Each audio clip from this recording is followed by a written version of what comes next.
Hello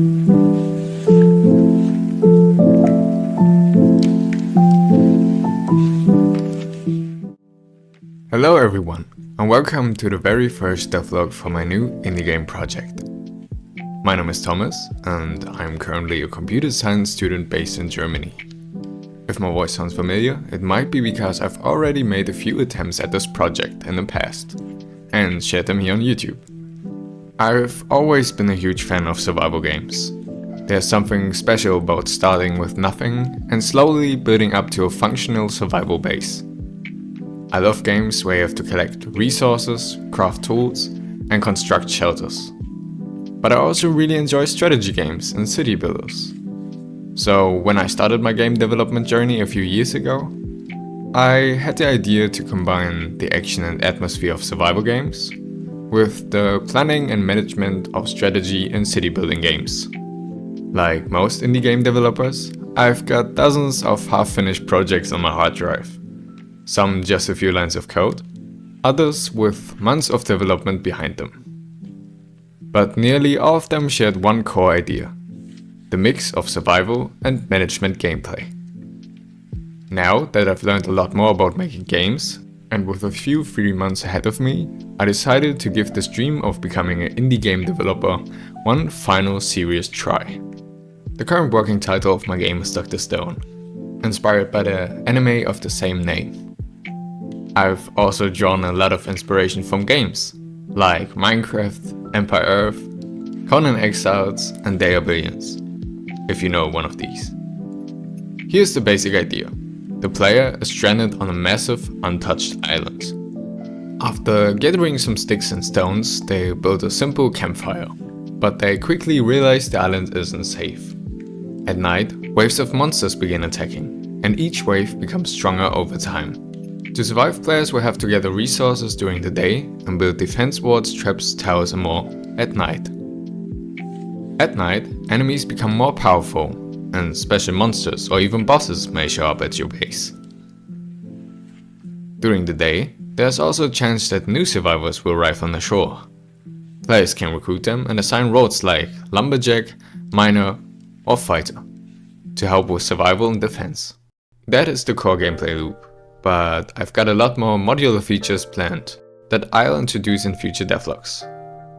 But for example, I want players to explore other islands using ships and build outposts. I'm planning large boss events that trigger disasters. And over time, players will evolve from using basic stone tools all the way to crafting modern weapons and high-tech gear. Some parts of the game are still open to experimentation. For example, I'm still debating whether hunger or thirst will be part of the gameplay. And that's exactly why I'm making these devlogs. I want to share my progress, but also get feedback from you. So if you have any thoughts, suggestions or ideas, please leave a comment below. I'd really love to hear what you think.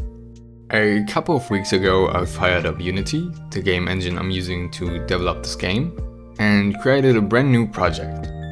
Progress came unsurprisingly fast, mainly because I was able to reuse a lot of code and systems from my earlier prototypes, which I mentioned before. I started by building a small test area and adding some basic player movement. From there, I began working on the core gameplay systems. One of the first major features I implemented was the inventory system, which is built using scriptable objects. I also created an interaction system that lets player pick up items with the F key, hit objects with the left click and interact with things using right click. Pressing E opens the player's inventory, where you can view the buildings you're currently allowed to construct, along with a list of handcraftable items. Most items will eventually need to be forged at a blacksmith or crafted in specialized production buildings. The central structure in the game is the campfire, which acts as the heart of your base. Over time, it can be upgraded into a town hall and becomes the main hub for managing your settlement. In earlier versions of the game, buildings could only be placed at a preset location. That evolved into a grid-based system, and now it supports full free building placements, giving the player much more creative control. Once a building is placed, interacting with its designed interaction point opens the construction interface. This UI displays useful information depending on the building type, For example, the campfire interface lets you assign roles to AI survivors, track your settlement's overall status, and unlock new technological advancements. Upgrading the campfire also unlocks new tech trees and structures. After recruiting your first villagers, you will be able to construct a new tree farm, which functions as a lumberjack's hut. It includes its own sawmill and grows trees over time, so you never have to worry about running out of wood. Similar buildings exist for other resources, like mining huts and stonemason workshops. You can also equip your villagers, especially those assigned to the fighter class, with armor and weapons. These fighters can be stationed at defensive buildings like archer towers to help protect your base from incoming threats. Right now, my main goal is to build a small prototype of the game. No menus, no fancy UI, no user-friendly features. Just the core gameplay loop.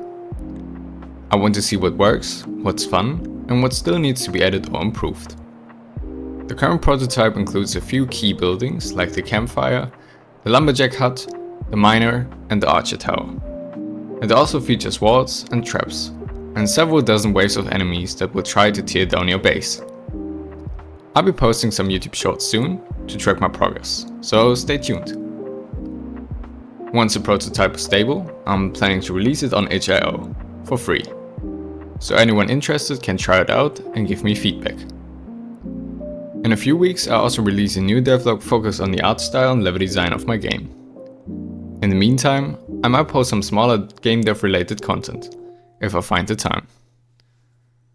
If the prototype turns out to be fun and meets my expectations, I move on to developing a full alpha version of the game. I also have a few friends who are ready to join me on this project if things start to pick up, but that depends a lot on your support and engagement here on the channel. So if you're enjoying what you've seen so far, make sure to subscribe, click the notification bell and leave a like. It really helps and motivates me to keep going. Thank you and bye.